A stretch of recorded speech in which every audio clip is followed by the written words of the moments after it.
તમને ભર શિયાળામાં મોંઘવારીના ડામ ભલે પરસેવો છોડાવી દેતા હોય પણ આ ઠંડીમાં તમારા પ્રતિનિધિ બરફની મજા માણવાના છે, એ પણ તમારા પૈસેથી. વિગતે વાત કરીએ અમદાવાદના કોર્પોરેટરના પ્રવાસ અંગેની. વૈષ્ણવજન તો તેને કહીએ જે પીડ પરાઈ જાનાને રે. નમસ્કાર, નવજીવન ન્યૂઝમાં આપનું સ્વાગત છે. હું છું જયંત દાફડા. તમે ભાજપ અને કોંગ્રેસના નેતાઓને એકબીજા સામે આક્ષેપો કરતા જોયા હશે, પરંતુ આ જ નેતાઓને જેને તમે કાયમ બાખડતા જોયા છે તે એક સાથે ફરવા જવાના છે, અને તે પણ પ્રજાના પૈસે, એટલે કે તમારા ને મારા પૈસે. એક તરફ મોંઘવારીના કારણે ભર શિયાળામાં પ્રજાનો પરસેવો છૂટી જાય છે, તો બીજી તરફ અમદાવાદના તમામ કોર્પોરેટરો કોર્પોરેશનના ખર્ચે બરફની મજા માણવા માટે શ્રીનગર જવાના છે. કોર્પોરેટરના આ કાશ્મીર પ્રવાસ પાછળ 2 કરોડ રૂપિયાનો ખર્ચ થવાનો અંદાજ મૂકવામાં આવ્યો છે, અને સ્ટડી ટૂરના નામે કોર્પોરેટર પ્રજાના પૈસે કાશ્મીર ફરવા જશે. કોર્પોરેટરની સાથે સાથે વિવિધ વિભાગના અધિકારીઓ પણ તેમની સાથે જવાના છે, અને 30-30ના કોર્પોરેટરના ગ્રુપ સાથે સ્ટડી ટૂરનું આયોજન કરવામાં આવ્યું છે. 18 ડિસેમ્બરે પ્રથમ બેચ કાશ્મીર જશે, જે 5 દિવસ અને 6 રાત્રિ ત્યાં રોકાણ કરશે. આ પહેલીવાર નથી કે આ પ્રકારે સ્ટડી ટૂરના નામે કોર્પોરેટર ફરવા જતા હોય. અગાઉની ટર્મના કોર્પોરેટર તો વિદેશ જવાની તક મળી હતી, અને તે પણ કહેવાય છે કે આ લોકો તો સ્વખર્ચે ગયા હતા. અમેરિકાના લોસ એન્જલસ ખાતે યોજાનારા 3 દિવસમાં વેસ્ટ એક્સપોમાં જવા માટે સ્વખર્ચે જવાની તૈયારી બતાવ્યા બાદ કેટલાક કોર્પોરેટરે એએમસી વિભાગના વડાઓ અને કોન્ટ્રાક્ટરોનો દ્વાર ખખડાવ્યો હતો, પરંતુ વિદેશ પ્રવાસ માટે ફાઇનાન્સ ન મળતા બહુ નાની સંખ્યાના કોર્પોરેટર વિદેશ ગયા હતા.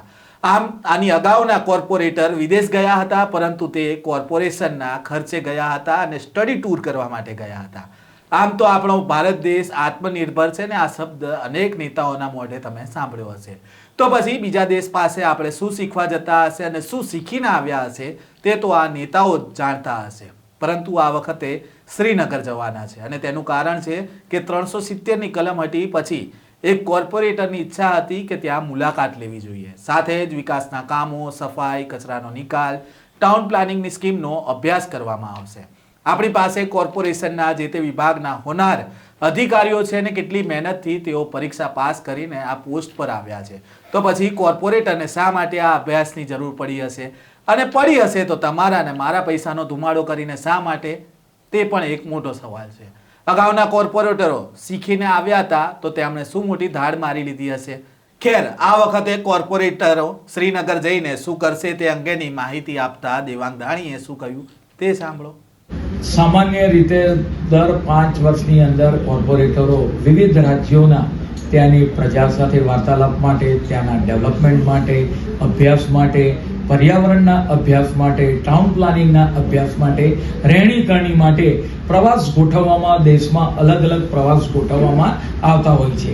આ વખતે અમદાવાદ મહાનગરપાલિકા દ્વારા આપણે વાત કરીએ કે મોટાભાગના 192 કોર્પોરેટરો અને અધિકારીઓ સાથે લગભગ 225 જેટલા લોકો આ વખતે મોટે ભાગે શ્રીનગર જવાનું નક્કી કરવામાં આવ્યું છે. 5 દિવસ અને 6 નાઇટનો આ પ્રવાસ રહેશે. જે રીતે આપણે વાત કરીએ કે અખંડ ભારતનું નિર્માણ થયું, 370ની કલમ હટી, ત્યાર પછી અમદાવાદ મહાનગરપાલિકાના કાઉન્સિલરો પણ આપણે વાત કરીએ કે આ શ્રીનગરના પ્રવાસે જશે.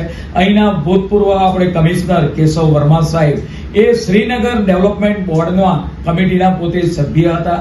તેમના દ્વારા પણ એક સૂચન હતું કે ભાઈ શ્રીનગરની મુલાકાત અવશ્ય લેવી જોઈએ.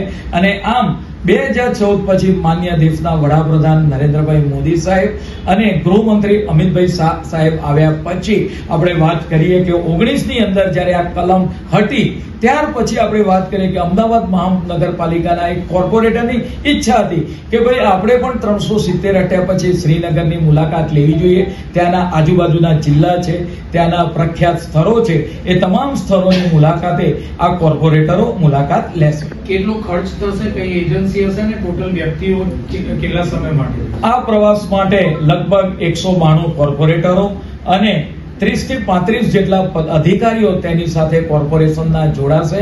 એ માટે લગભગ 2 કરોડની આસપાસ અંદાજિત ખર્ચ થવા જશે, અને અક્ષર ટૂર્સ એન્ડ ટ્રાવેલ્સ રાજ્ય સરકારમાં આ કંપનીને આ કામ આપવામાં આવશે. વૈષ્ણવજન તો તેને કહીએ જે પીડ પરા